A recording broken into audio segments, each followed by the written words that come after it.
teman-teman, Horas mau jual-jual membantah ke Rina yang baru bergabung. Salam kenal dari Prancis. Dan hari ini aku mau ajak kalian masih di kebun aku. Cuaca hari ini udah cerah, panas, dan langit biru banget.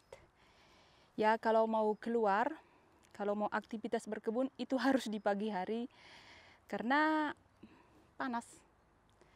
Jadi kita harus pakai topi dan sebisa mungkin di pagi hari gitu loh. Peaknya panas itu, puncaknya itu sekitar jam 3 atau jam 4 sore. Di situ momen-momen yang paling panas. Dan hari ini aku mau ajak kalian panen harta karun. Kenapa aku bilang harta karun? Sebenarnya aku mau panen cabai ya di kebun. Ini pertama kali, tahun ini pertama kali aku berhasil tanam cabai hingga berbuah. Tahun-tahun sebelumnya aku udah pernah coba tanam, cuman gak berhasil karena terlambat tanam atau ada yang kurang gitu loh. Dan kenapa aku bilang ini harta karun? Karena di Prancis itu cabai itu susah didapatkan, bisa dibilang susah didapatkan. Gak ada dijual di supermarket biasa. Karena orang-orang sini gak banyak makan cabai ya kan. Jadi kalau mau beli cabai itu harus ke toko Asia. Jadi itu makanya aku bilang harta karun. Susah-susah gampang lah didapatkan. Ada kok dijual produk segar, tapi itu tadi harus ke toko Asia. Supermarket biasa gitu jarang banget ada dijual. Jadi mari kita langsung panen ya. Udah banyak yang merah-merah cabai aku. Kalau udah merah merona gini udah waktunya panen kan ya. Ini cabai yang biasa, cabai merah biasa. Kalau ini cabai raksasa lah ini ya. Panjang-panjang dia. Panjang-panjang dan itu udah merah. Panjang kali nih, enggak cabai apalah ini ya. Enggak tahu cabai apa, pokoknya dia kayak cabai jumbo gitu loh. Yang hijaunya ini, yang merahnya. Ini enggak tahu ini cabai memang khusus cabai merah dibuat atau memang cabai hijau aja udah bisa dipanen. Dan ini yang paling unik, yang paling cantik, ini cabai paprika ya guys. Cabai paprika gemoy-gemoy banget nih. Begitu gemoy cabai paprika. Ini paprika hijau, kalau yang merah juga udah banyak yang matang. Cantiknya, gemoy-gemoynya. Ini cabai yang merah. Ada lagi cabai apa namanya? Cabai rawit. Mana cabai rawitnya? Ini cabai rawit yang masih belum berbuah. Cabai rawit ini aku semai dari biji. Jadi makanya dia agak terlambat dibanding sama cabai yang merah. Ini dia. Tapi udah mulai berbuah ya. Cabai rawit yang hijau sama cabai rawit yang ini apa nih? Yang kuning. Ini dari bibit, dari biji aku semai dan aku tanam di pot. Kenapa cabai cabai rawitnya aku tanam di pot? Karena kan aku nanamnya terlambat dibanding cabai yang lain dari biji gitu. Jadi prosesnya lebih lama. Dan waktu itu mikirnya dia bakal belum sempat berbuah. Musim dingin udah datang gitu. Jadi ini nanti bulan Oktober bisa aku simpan, bisa aku masukkan ke dalam rumah. Jadi nggak sia-sia ditanam. Kalau cabai yang hijau yang besar-besar tadi, mau nggak mau harus kehilangan. Di musim Oktober nanti kan cuaca udah mulai ngedrop. Ya nggak bisa inilah. Udah mati nanti itu. Merah. Merah-merah. Kita panen aja lah ya, kita eksekusi langsung. Imutnya cabai paprika ini.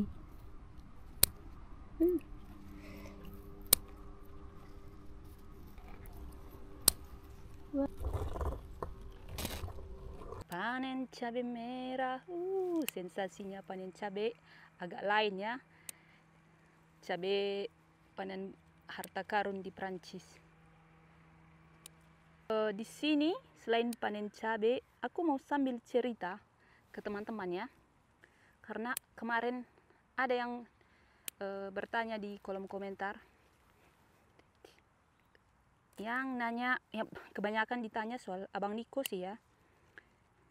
Abang Niko salah satunya yang paling pengen aku jawab itu, dia yang nanya, Abang Niko itu kerjanya apa?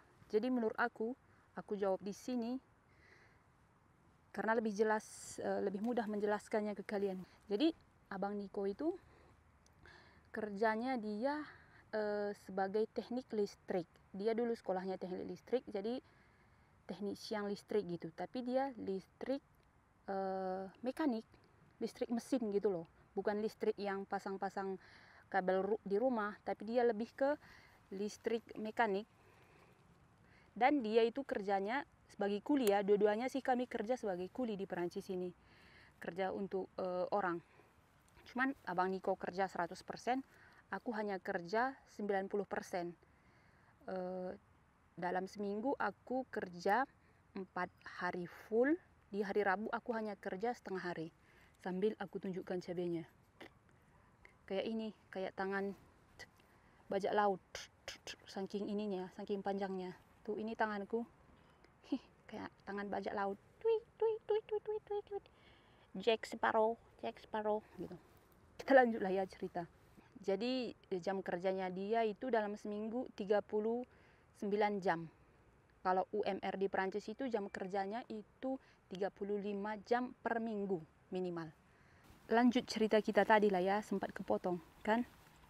Jadi Abang Niko itu kerjanya dia teknik listrik untuk mesin.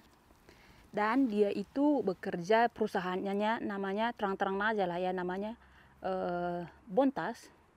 Itu perusahaan multinasional. Mereka punya cabang di beberapa negara seperti Cina, Amerika, Rumania, Maroko gitu. Tapi perusahaan pertamanya dulu itu di Lembah Arf di daerah kita ini, sekitar 20 menitan gitulah dari rumah kita. Dan mereka itu perusahaannya dia menciptakan mesin pendingin mobil manual ya. Dan si Abang Niko ini dialah yang merakit listrik, merakit kabel-kabel yang kecil-kecil itu biasanya. Dia pernah nunjukin ke aku kabel-kabelnya di mesin penyaringan mobil itu gitu. Aku sih lebih detailnya nggak tahu lah ya. Tapi mobil kita itu kan ini, kalau kalian punya mobil manual kan pasti ada mesin utamanya gitu. Nah kalau pas mobil itu mesinnya dihidupkan, otomatis dia ini kan mesinnya itu pas dia berfungsi memanas dia. Jadi ada namanya pendingin pada mesin mobil itu. Di perusahaan mereka lah yang menciptakan mesin pendingin mobil itu gitu loh. Nggak semua sih. Mereka supplier kebanyakan ke mobil-mobil Jerman seperti Ford, Volkswagen Jerman kan sekarang ya, kebanyakan supplier mereka ke mobil Jerman. Kalau mobil Perancis kan salah satunya merek mereka kan Citroen. Itu bahkan mereka nggak supply ke mereka. Mereka lebih supply ke mobil produksi Jerman. Nggak tahu kenapa. Karena Perancis itu kebanyakan mobilnya diproduksi di luar negeri. Di sini itu salah satu-satunya pabrik mobil yang masih ada di Perancis itu Toyota Nissan. Selainnya semua mobil-mobil udah diproduksi di Spanyol atau di Cina, kebanyakan di Cina atau di negara-negara Eropa Timur seperti Rumania, Kosovo, kayak gitu. Kenapa? Karena dengan adanya politik perusahaan multinasional dan otomatis kalau diproduksi di luar itu tenaga manusia lebih murah gitu loh. Kalau di Prancis kan mahal tenaga kerja manusia, belum lagi bayar asuransinya. Jadi biasanya bos dari perusahaan itu, ownernya, dia bayar gaji itu bisa dibilang double. Jadi 1:1 itu, satu full untuk karyawan, satunya lagi itu udah biaya termaksud asuransi kesehatan, asuransi ke tenaga kerja, jadi dibayar pajak juga. Jadi ya bos bos perusahaan itu dia bayarnya double. Abang Niko dia kerjanya nggak sendirian ya guys, dia kerjanya itu mereka tim. Jadi ada tim teknik listrik, teknik mekanik, jadi operator dan teknik research atau teknik desain produk. Jadi di perusahaan mereka kerja tim, dan Nikola salah satu bagian dari tim itu gitu. Karena dari awal aku kan karena di awal aku bilang Nikola yang ciptakan ini, Nikola nggak biar nggak salah kiprah lah ya. Mereka kerjanya tim, dan dia menjadi salah satu bagian dari tim itu, gitulah dia. Ya intinya dia kerja sebagai teknik listrik mesin. Tadi cuman ngomong panjang lebar sambil panen cabai biar lebih asik aja gitu, sambil panen cerita-cerita sama kalian. Dan sekarang udah selesai hasil panen cabai, kurang lebih nggak terlalu banyak ya, cuman ya oke lah, cukup untuk stok beberapa bulan ke depan. Karena kami nggak banyak makan cabai ya, cuman aku yang makan cabai. Mungkin kalau cabai paprika ini bisalah si Niko, abang Niko makan. Tapi kalau dia cabai pedas nggak bisa dia makan. Makanan Indonesia apa aja dimakan, apa aja dimasak mau dia itu, kecuali jangan pedas. Sama tahu nggak begitu suka, katanya aneh bentuknya. Sisanya mau dimakan apa nggak masalah gitu loh.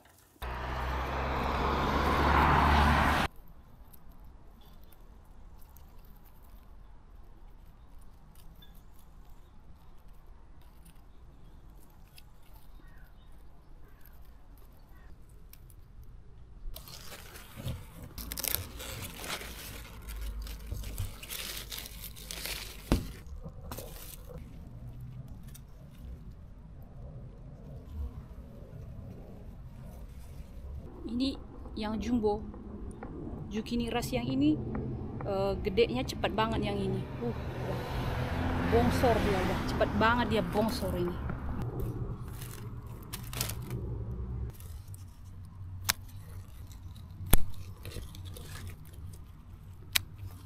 Selain itu ada buah raspberry. Ini paling senang aku karena dia berbuah sepanjang musim panas ini. Ada zucchini yang bongsor-bongsor, ada berapa ya, 4 zucchini, dan ada terong ada 3 buah. Dia nggak begitu sempurna tapi ya tetap terong namanya. Bahagia juga panen terong ya.